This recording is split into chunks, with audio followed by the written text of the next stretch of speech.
You've probably zipped up a jacket 100 times today without giving it a second thought. One smooth pull and 2 rows of teeth locked together like they were always meant to. But the zipper only exists because an engineer was trying to solve a completely different problem, and he failed at that one too. The zipper wasn't invented for your jacket. It wasn't even invented for clothing at all. Cast your mind back to the 1890s, when tall, lace-up boots were everyday wear, not a fashion statement, a necessity. And lacing them up every single morning meant bending all the way down, threading cord through a dozen tiny eyelets, and hoping the whole thing held. It was tedious, it was slow, and an inventor named Whitcomb Judson decided he was done with it. His solution, which he debuted in 1893, was a sliding metal clasp designed specifically for boots and shoes. A clever idea on paper, a disaster in practice. The device kept popping open mid-wear, exactly the moment you least wanted it to.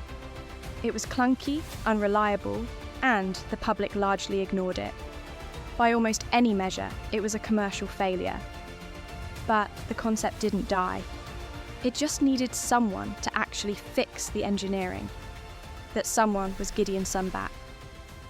Around 1913, he went back to the mechanism itself and rebuilt it from the teeth up. He packed in more interlocking teeth per inch and, this is the part that changed everything, gave each tooth a tiny Y-shaped profile, a cup and spoon geometry where one tooth nestles into the hollow of the next. When the slider moves, it forces those 2 rows together at a precise angle, and once locked, the force distributes across dozens of teeth simultaneously. No single point carries the load. That's why it holds. That's the whole trick, hiding in plain sight on every jacket you own. You'd think that Fix would have sent the zipper straight into fashion. It didn't. For nearly another decade after Sunback's redesign, the device ended up on tobacco pouches and money belts, useful, hidden, and nowhere near a clothing rack. So, Sunback's redesign finally cracked the engineering, but the zipper still sat on money belts for years instead of clothing. Would you have predicted that Fix would take so long to reach fashion? Or does that surprise you? Drop your answer in the comments below, because how it finally made the jump to your wardrobe is where things get really interesting. The word zipper itself has nothing to do with teeth or sliders or interlocking geometry. In 1923, the rubber company B.F. Goodrich put Sunback's fastener on a line of rubber galoshes and needed something to call them.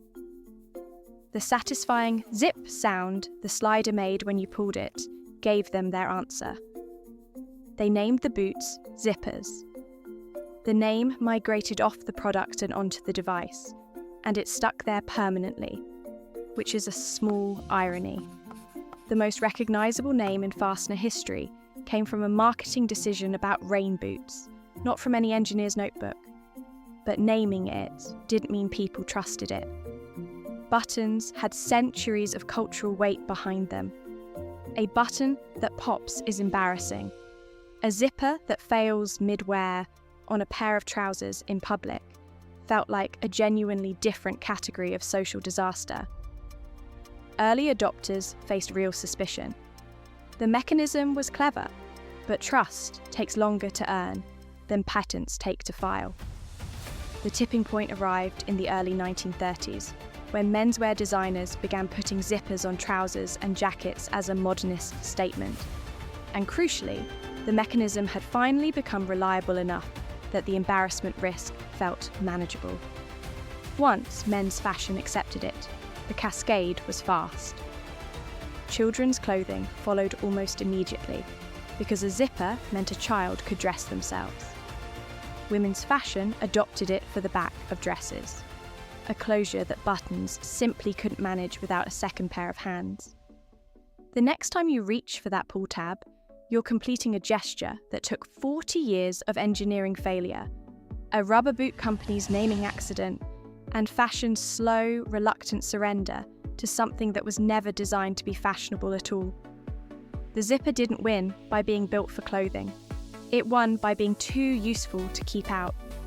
Subscribe if you want more like this, and watch the next video on screen.